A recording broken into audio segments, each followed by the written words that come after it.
women auxiliaries of the United States Coast Guard celebrate their first birthday in uniform.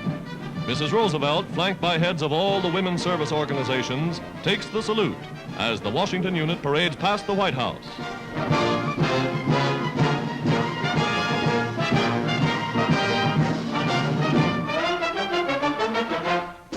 A year ago, these girls were in civilian life. Now they release more men for service at the front.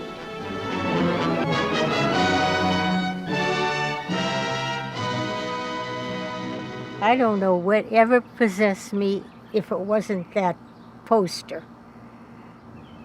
And it said, the Woman of the Year is a SPAR. And I guess that's what really drew me.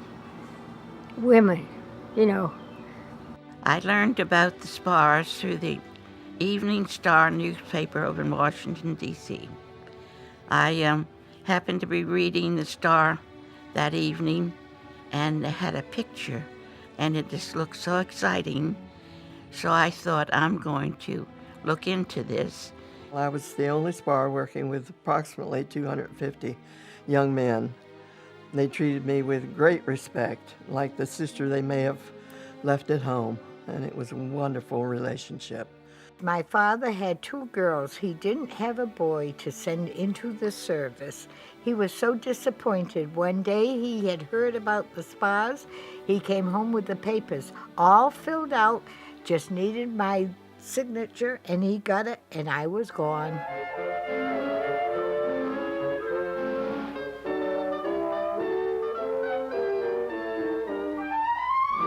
Women have served in the Coast Guard and its predecessor agencies almost from the very inception.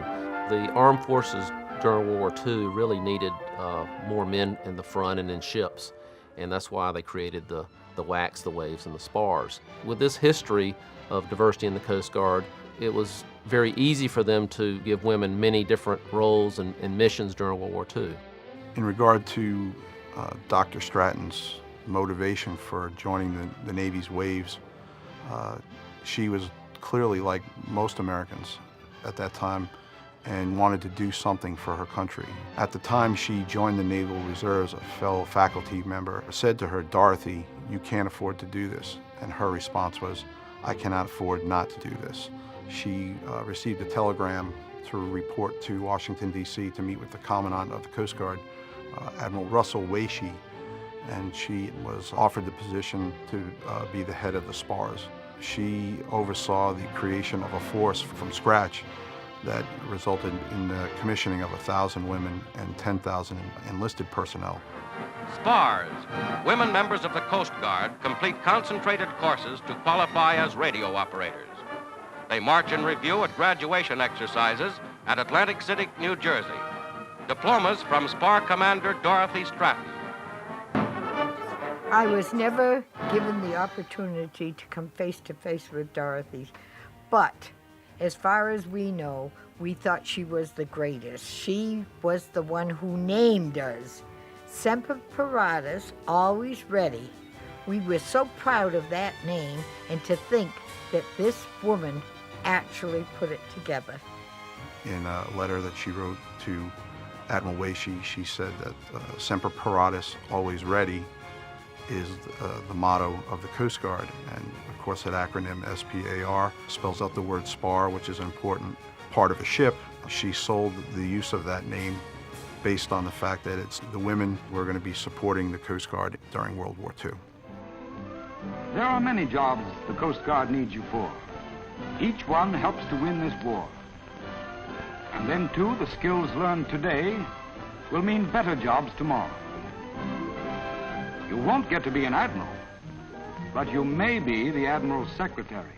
We've seen a number of times over now that it is very possible for women to rise to the highest levels within the Coast Guard. I think that we women all take great pride in knowing that it was those pioneers like Captain Stratton, like the many other SPARS, who stepped forward. We serve better today because we're reminded of their sacrifices.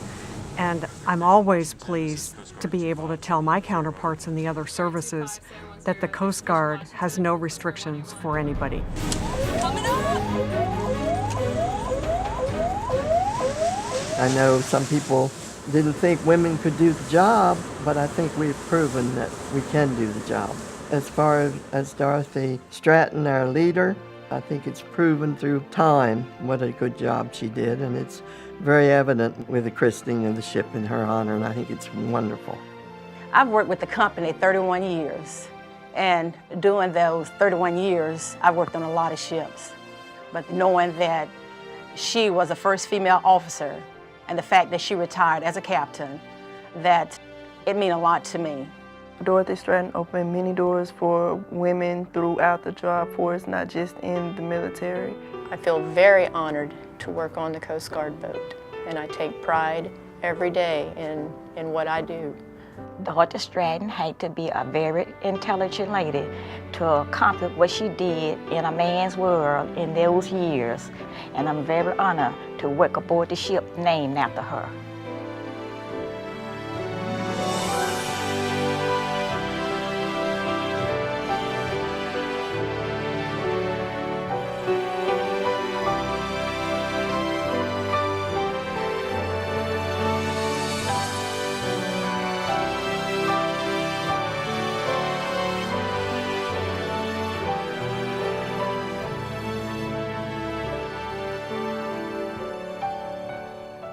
We were sisters. We were family. Being a SPAR was one of the most rewarding things in my lifetime. Coast Guard is like one big family. Do you think they would take me back? I would like to re-enlist.